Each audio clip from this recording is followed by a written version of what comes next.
법에 비추어본 세상 사는 법 이어갑니다. 빈정민 변호사님 나와 계세요. 안녕하세요. 네, 안녕하세요. 네, 변호사님 오늘 어떤 얘기 좀 나눠볼까요?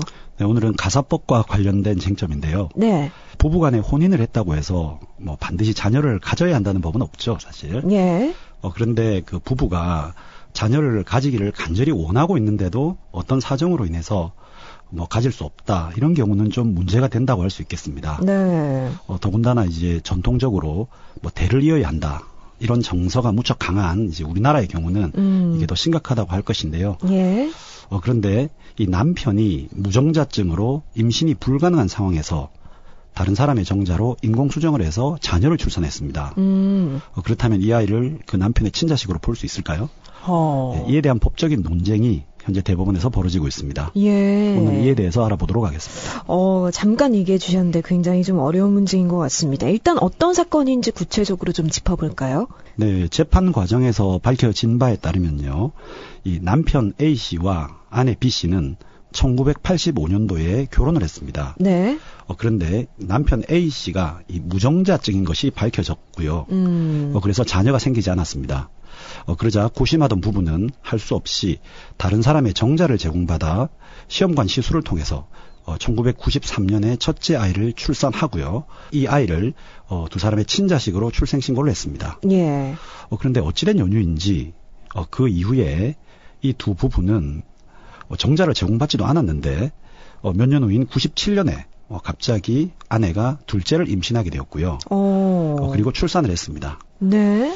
뭐 정확하진 않습니다만은 이 남편 A는 이 둘째의 경우는 당시 자신의 정자로 수정된 온전한 자신의 친생자라고 생각을 했던 것 같습니다. 아, 그렇군요. 그러니까 일단 남편이 무정자증이라서 아이가 생기지 않았기 때문에 일단 첫째 아이는 시험관 시술로 다른 사람의 이 정자를 기증받아서 출산을 했고, 둘째는 어찌된 일인지 자연스럽게 아이가 생겨서 출산을 해서 이 아이 둘을 낳아서 잘 살고 있었는데, 근데 어떻게 이 남편이 둘 다 내 친자식이 아니다 이렇게 법원에 청구를 낸 거잖아요. 어떻게 네, 그렇게 된 거죠? 그렇죠.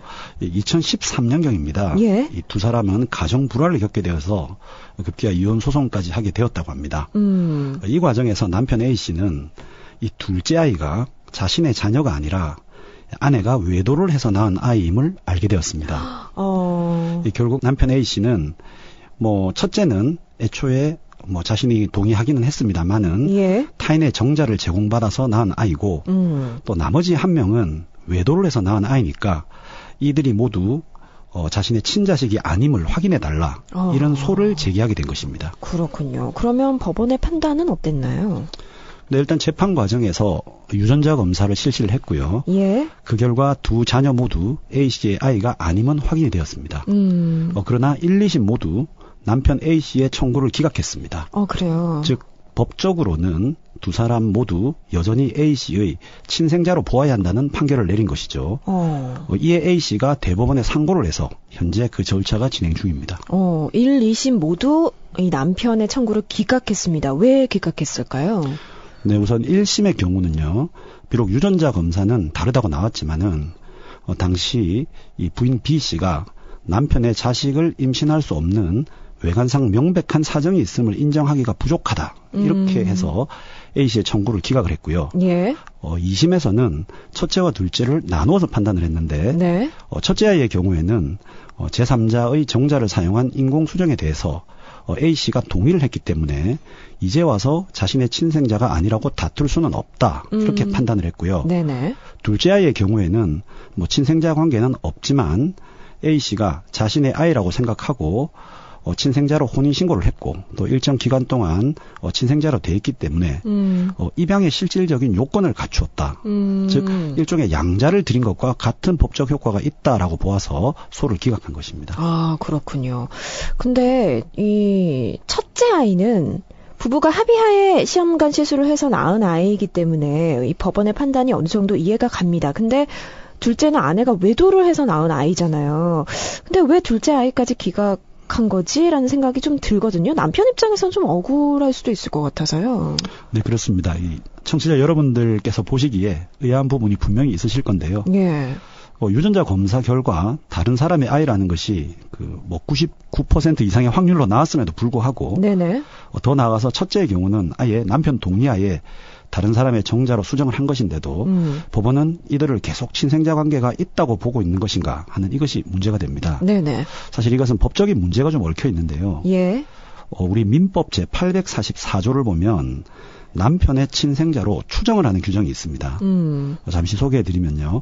이 혼인신고를 한 후에 혼인관계가 유지될 때 임신을 해서 출산한 자녀의 경우는 당연히 그 아버지의 친생자로 추정이 되겠죠. 네. 하지만 여기서 더해가지고 임신은 그 전에 했더라도 혼인이 성립되고 200일 후에 출생한 자녀, 그리고 혼인관계가 종료된 날로부터 300일 이내에 출생한 자녀는 혼인 중에 임신이 된 것으로 법률이 추정을 하도록 되어 있습니다. 제가 실제로 담당한 사건을 하나 소개를 해드리면요. 네. 한 여성이 이 남편과 이제 사이가 안 좋아서 이혼 소송을 하게 되었는데요. 이 이혼을 할까 말까 이렇게 다투는 즈음에 다른 연인이 생겨서 다른 사람의 자녀를 임신하게 되었습니다. 그 이후에 실제로 이 여성은 남편과 이혼을 했고요. 그리고 또 곧바로 다른 남자와 혼인 신고를 한 후에 임신했던 아이를 출산하게 되었는데요. 네. 이게 혼인관계 종료일 300일 이전에 출산을 하게 되었습니다. 그래서 이 아이를 낳아서 출생신고를 했더니 자동적으로 진짜 아버지가 아니라 전 남편의 아이로 가족관계 등록부에 올라가 버렸습니다. 예. 송도 전 남편의 성이 따르게 되고요. 네. 예, 그래서 결국 소송을 통해서 이를 바로잡은 적이 있습니다. 여하튼 이런 식으로 민법에 의해서 자녀의 출생 시기에 따라 아버지는 결정되게 됩니다. 그래요. 이것을 뒤집으려면 소송을 해야 되고요. 이 조문은 중간에 한번 바뀌긴 했습니다만은 아주 오래 전부터 있던 조문입니다. 예.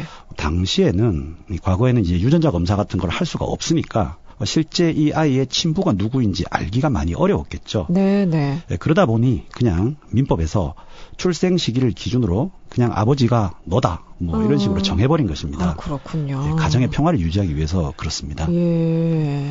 그런데 제가 아버지로 추정된다라고 말씀을 드렸는데요. 여기서 추정이라는 말은 반대 증거가 나오면 그게 바뀔 수 있다라는 의미의 법률 용어입니다. 그렇다면 앞서 소개해드린 민법 규정에 따라서 출생 시기에 따라 아버지를 추정하게 되더라도 예. 반대되는 증거가 나오면 이게 변경이 될 수 있다 이런 말이거든요. 자, 그런데 우리 대법원은 이 반대되는 증거를 굉장히 엄격하게 판단해 왔습니다. 네네. 즉 두 사람이 임신 당시로 거슬러 올라가서 객관적으로 봐서 임신이 불가능한 상태에 있었다는 정도가 되어야만 애 아버지를 다른 사람으로 봐줬습니다. 즉 이 추정을 깨트려 주는 거죠. 네. 근데 이 객관적으로 임신이 불가능한 상태가 매우 엄합니다. 이를테면 당시 부부가 명백하게 별거 중이었다거나 네. 혹은 남편이 장기간 교도소에 있었다거나 혹은 외항선을 타고 고기간 동안 수개월 동안 나가 있었다거나 이런 것들이죠. 반면에 이번 사건과 같이 남편이 당시 무정자증으로 진단을 받았다. 이런 것은 인정해 주지 않습니다. 그래요. 왜냐하면 진단은 그렇게 받았지만 예. 또 이렇게 부부관계를 하는 도중에서 갑자기 또 정자가 이렇게 나와서 이렇게 포태가 될 수가 있으니까 네. 그것만으로는 부족하다. 이런 취지였습니다. 설명이 너무 길었습니다만은 이런 취지로 이 사건 하급심에서는 두 사람이 명백하게 따로 떨어져 있었던 것은 아니지 않느냐. 같이 살기도 하고 그렇게 했으니까 이런 전통적인 대법원 판례의 태도에 입각해서 민법상 두 사람은 남편 A씨의 친생자다. 이렇게 판단을 한 것이죠. 그렇군요. 그래서 대법원이 이 공개 변론까지 가게 됐고요. 지난주에 이 공개 변론이 실제로 열렸습니다. 근데 대법원이 공개 변론을 했다는 건 어떤 의미인가요? 어떤 경우에 하게 되죠? 네, 이 공개 변론을 한다는 건 사실 흔한 일은 아닙니다. 예. 하지만 이제 그 쟁점이 우리 사회에 미치는 영향이 매우 크고요. 또 국민들의 의견을 수렴할 필요가 있을 때 좀 예외적으로 이렇게 공개 변론을 하곤 합니다. 지금 현재 이것이 이제 대법원 전원 합의체에 넘어가 있는데요. 예. 그만큼 대법원이 이 사건에 대해서 무척 중요하게 생각하고 있다. 이런 의미로 보시면 될 것 같습니다. 그렇군요. 지난주에 열린 이 공개 변론에서 양측의 다양한 의견이 나왔습니다. 이 변론의 쟁점은 다른 남성의 정자로 인공수정을 거쳐서 출산한 자녀에게도 이 친생자 추정 원칙을 적용할 수 있는가 이 문제거든요. 이 공개 변론에서 양측의 주장을 한번 살펴볼까요? 예, 우선 앞서도 잠시 말씀드렸지만 왜 민법 규정이 저렇게 획일적으로 아버지를 정하고 있고 또 지금까지 대법원이 이에 대한 예외를 그렇게 좁게 인정해 왔느냐 이 부분인데요. 그 이유는 한마디로 가정의 평화를 위해서입니다. 뭐 이유야 어떻든 간에 한번 출산을 해서 자신의 자녀로 인정을 했는데 예. 몇 년이 지난 후에 뭐 이 아이가 과연 내 애가 맞냐 뭐 이런 것으로 계속 다투게 되면 그 가정은 사실 좀 제대로 유지되기가 힘들지 않겠습니까? 네. 특히 이제 이 판결이 처음 나왔던 뭐 30년, 40년 전에는 유전자 검사라든가 이런 것도 없었고요. 또 임신이라는 것이 뭐 기계적으로 딱딱 떨어지는 것도 아니지 않습니까? 네네. 네, 그렇기 때문에 결국 다소 획일적으로 그냥 이제 이 민법상 정해준다. 약간 이런 의식이 강했습니다. 네. 그런데 이제는 확실히 시대가 변했죠. 90% 이상의 정확도를 자랑하는 유전자 검사 기법도 발달을 해서 이 과학적으로 친자인지 여부를 확인할 수가 있는데 네. 그럼에도 불구하고 이 그런 것들이 없던 3, 40년 전의 이론을 그대로 적용해서 친자 여부를 획일적으로 판단하는 게 과연 맞는가 하는 그런 의문이 있는 거죠. 네. 공개 변론에서의 양측의 주장도 이러한 내용이었습니다. 우선 대법원의 입장이 바뀌어야 한다. 즉 민법상 친생자 추정을 깨트리는 예외를 명백하게 동거가 없었던 경우만으로 좁게 볼 것이 아니라 유전자 검사 결과를 참고해서 예. 검사 결과 아닌 경우에는 친생자가 아니라고 이 예외를 인정하는 것이 변하는 사회에 맞는 제도다라고 주장한 것이 이 남편 측의 주장이었습니다. 네네. 이 반면 아내 측의 입장에서는 앞서 말씀드린 이 제도의 취지를 보면은 뭐 친자냐 아니냐 이런 부분 때문에 가정의 평화가 깨어지는 것을 방지한다. 네. 이런 것들인데요. 그래서 가정의 평화를 유지하기 위해서는 갑자기 지금까지의 어떤 대법원 판례의 입장에 대한 예외를 확대하게 되면은 혼란이 커진다. 그리고 특히 친자가 아닌 것으로 난 어린 자녀에게 큰 상처가 될 수도 있다. 그래서 기존 대법원 입장의 예외의 확대에 대해서는 신중하고 조심스러워야 한다. 예. 이런 주장을 하고 있습니다. 아마 들으시는 청취자 여러분들도 생각이 이게 좀 갈리실 것 같은데 법조계에서는 어떻게 보고 있죠? 예, 이에 대해서 대한변호사협회도 입장을 표명을 했는데요. 예. 과학적 방법으로 혈연 관계가 아니라고 명백히 확인될 때만 친생 추정의 예외를 인정해야 한다고 해서 대법원이 예외를 확장하는 데는 신중해야 된다라는 입장을 밝혔습니다. 네. 아울러 이 사건 첫째 아이의 경우 그 남편이 제3자 인공수정에 동의를 했다면 네네. 신의 측과 금반원의 원칙 즉 한 번 한 말을 뒤집어서는 안 된다는 이 원칙에 따라서 후에 친생자가 아니라고 주장하는 것은 허용되어서는 안 된다 이런 입장입니다. 예, 예, 그렇군요. 변호사님은 어떻게 생각하세요? 어떻게 해야 될까요? 네, 양측 모두 나름 타당성이 있다고 생각이 되는데요. 예, 예. 다만 현재 유전자 검사 기법의 발달 등을 고려했을 때 네네. 일단 대법원의 기존의 입장은 조금은 변해야 되지 않나 하는 생각은 듭니다. 그러나 더욱 주의해야 할 점은 바로 이를 무제한적으로는 인정해서는 안 된다는 것이 아닐까. 즉 가정의 평화를 위해서 이를 어느 정도로 제한해야 한다는 것은 명백한 것으로 보입니다. 예. 뭐 사실 제가 개인적으로 진행했던 사건들을 보더라도요. 이 부부간의 법적인 다툼이 있으면 사실 이제 그 과정에서 이제 자녀들이 대부분 그 중에 어느 한쪽 편을 들거든요. 뭐 엄마가 잘했다, 뭐 아빠가 잘했다, 예. 뭐 이런 식으로 드는데요. 예. 그때 이 반대 측에 있는 적지 않은 의뢰인들이 저한테 그런 말씀을 하십니다. 저 애가 내 진짜 애가 맞는지 모르겠다. 유전자 검사 같은 걸 한번 해볼 수 없느냐. 이제 그렇게 한번 의심을 하기 시작하면서 나랑 안 닮은 것 같다. 뭐 옛날에 사귀던 남자가 있었는데 이런 식으로까지 또 생각을 하시고요. 그러니까 내 애가 아니니까 저렇게 내 편을 안 들어주는 거 아니냐. 뭐 이런 식으로 솔직히 많이 말씀들을 하십니다. 예.